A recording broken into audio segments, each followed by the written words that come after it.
In the name of God, Father, Son, and Holy Spirit. Back in the days when we all read newspapers instead of computer screens, we could look forward to our daily diet of comic strips.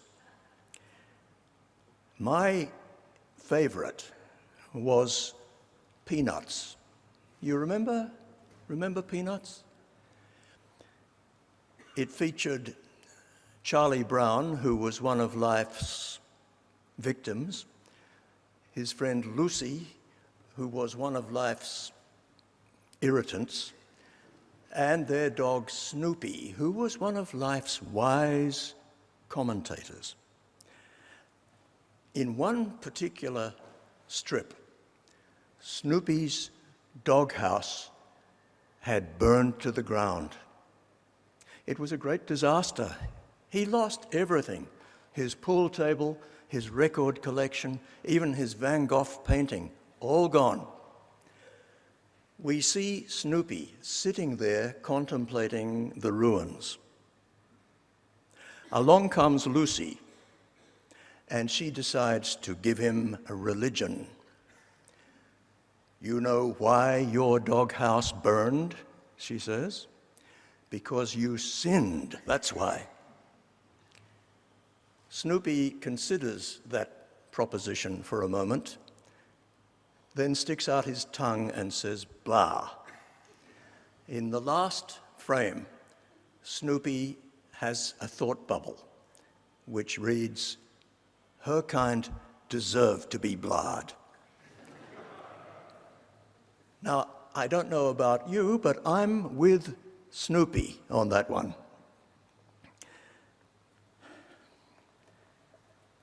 Shonky religion does deserve to be blahed.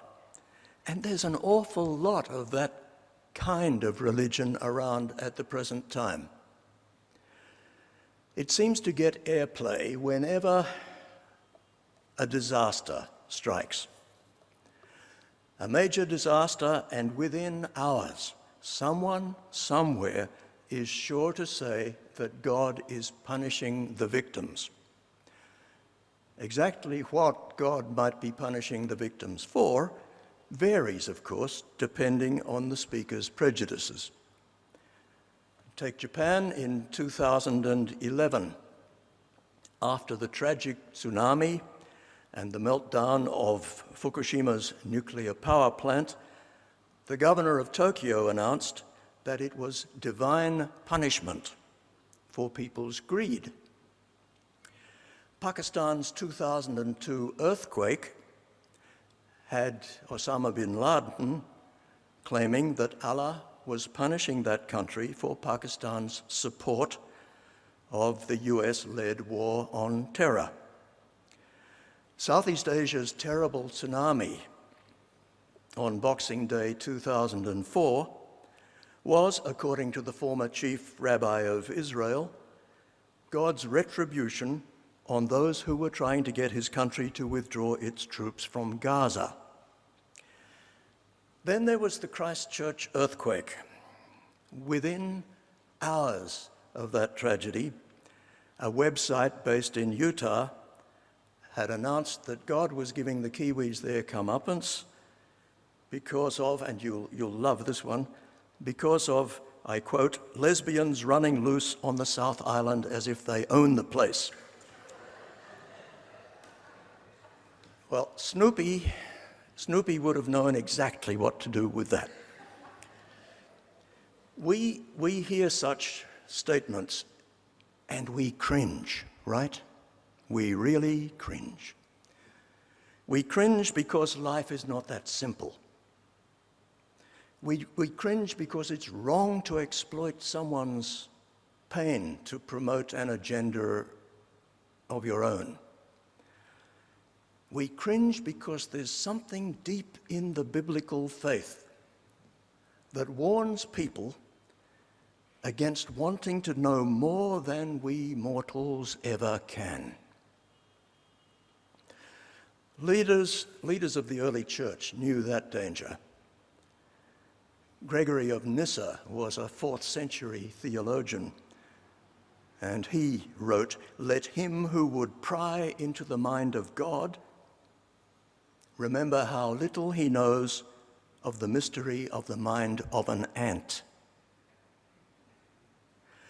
A generation later, St. Augustine offered what would become a much-quoted saying, "If you think you understand, then it's not God you're talking about." That's a warning, incidentally, that should give pause to our secularist friends when they attack faith, just as much as to our fundamentalist buddies when they imagine they are upholding it.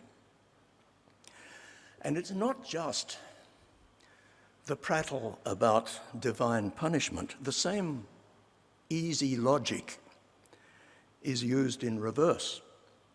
Sometimes you hear people crediting their worldly success to God's blessing. In a number of Pentecostal churches, particularly the mega churches now doing a roaring trade, there are preachers proclaiming a so-called prosperity gospel. Give your life to the Lord, goes the message, and everything thereafter will be beer and skittles. The believer will thrive. The family that prays together will stay together. The nation that obeys God will see its economy flourish and its army triumph. That direct linkage of obedience and blessing is not only simplistic, it's politically loaded. The rich are rich because they're pleasing to God. The poor are poor because they're not. The affluence of the former, therefore, should be protected and reinforced. The poverty of the latter is their own fault and nobody else's problem. Now, theologically, this is dangerous nonsense, but it does provide a comfortable religious home for some who find themselves on the far right of politics. Now, we must admit there are indeed parts of the Bible that think this way. In the book of Proverbs, for example, and some of the Psalms, we find biblical writers assuming a direct connection between obeying God and flourishing, disobeying God and suffering. In fact, in this morning's epistle, St. Paul came perilously close to making that direct connection. But elsewhere, we find a more nuanced, more mature understanding. Some prophetic writings and some Psalms and St. Paul elsewhere express honest perplexity about life's dramas. There's the anguished heart-searching of the book of Job, so profound. And there's the story of Jesus himself. In terms of earthly rewards, he was a loser. Worldly power, prosperity, an easy life? Hardly. His cross stands as the ultimate repudiation of all simplistic notions of reward and punishment. No surprise then that this morning's gospel has Jesus rejecting that approach. He refers to two recent tragedies that were in people's minds. Some Jews who had been slaughtered by the Romans while offering sacrifices in Jerusalem, and 18 people who'd been crushed when a tower collapsed in Siloam. Were the victims being punished by God? No, says Jesus. Do not think that way. At another time, in another place, People had asked him, "Rabbi, who sinned, this man or his parents, that he was born blind?" Neither, Jesus told them. That's not how it works. But back to this morning's passage. Jesus does not only correct some shonky religion, he goes further. He shifts the conversation. Enough about those people in Jerusalem and Siloam, he says. You're being distracted by the wrong question. Don't waste time pointing at the lives of others and trying to connect the dots. What about you? What matters is not why something might have happened to someone else. The important question is what in your life may need turning around. Then, to dramatize that question, he cites the very tragedies they'd been discussing. The deaths in Jerusalem, at Siloam, that's life, he seems to be saying. Tragedies do occur. Heartbreaks happen. But these things should press us to see more clearly what life is for, to review more energetically what our priorities may be, to direct more resolutely where our lives should be headed. Of course, it's only human to seek meaning when things fall apart. When Southeast Asia's terrible tsunami struck 12 years ago, I happened to be serving a church in Hong Kong. For weeks, the phone did not stop ringing. People who'd never been inside a church before kept coming in to our building, wanting to talk to the pastor, talk to anyone, seeking answers. Muslim friends in Indonesia were emailing me, "Where is Allah in all this?" Even my favorite waterhole provided no refuge as the bar staff sidled up to me with the question, "David, you work for the church, don't you? What do you think about all those poor people?" It's natural. Be it a mega tragedy involving millions or a micro tragedy involving your life alone, it's natural. You try to solve the riddle. You want to fill the silence. You yearn to make sense of the madness. But Jesus says to us, no, that's the wrong question. Don't get stuck trying to answer the unanswerable. Rather, seize on such moments of crisis, which come to all of us, seize on these moments of crisis so that they may become moments of growth, even moments of blessing. Now, that is a big ask. When I was a kid, my father would sometimes irritate me beyond words with his response to the various disasters of my childhood.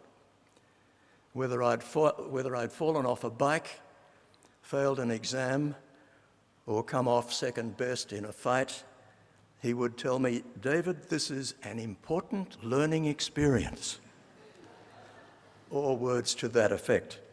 It was never what I wanted to hear, of course, but he was right. And that holds true not only for the dramas of childhood, but for the tragedies and heartbreaks of adulthood as well.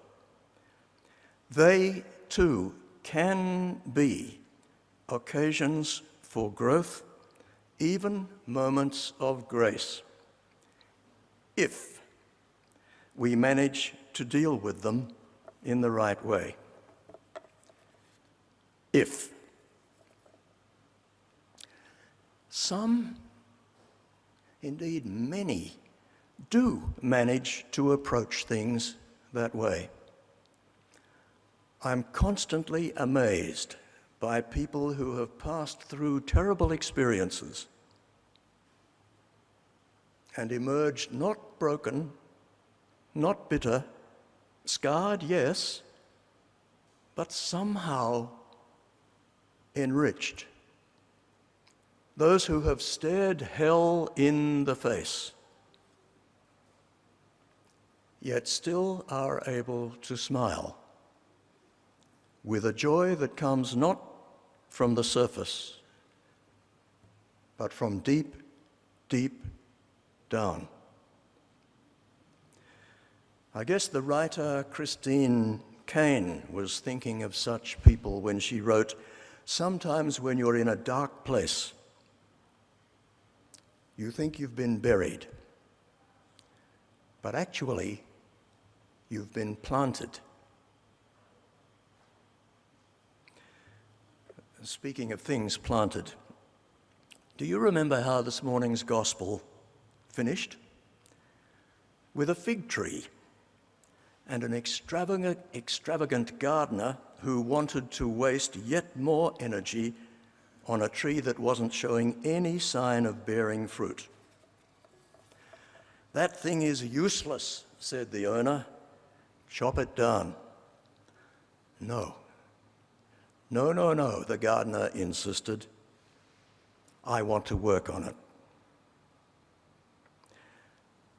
Lent is a very good time to let the divine gardener do some work on our lives too. And we can help by clearing away some of the rubbish. Don't be content to surround yourself with the clutter of unanswerable questions and crushing regrets. Cast away those broken pieces of yesterday. Life is too short. We're not here to explain the inexplicable. We're not here to fret over what is past. We're not here to dwell on what might have been if things had turned out differently. We are here to revel in the ever-present mystery of grace. For life is not about loving answers, it's about loving God and other people. Or better, it is about discovering that we are ourselves loved, undeservedly, unconditionally, extravagantly, and without limit. It's about drawing the consequences of that amazing grace, the liberating consequences for ourselves and for our world. Let's go to it.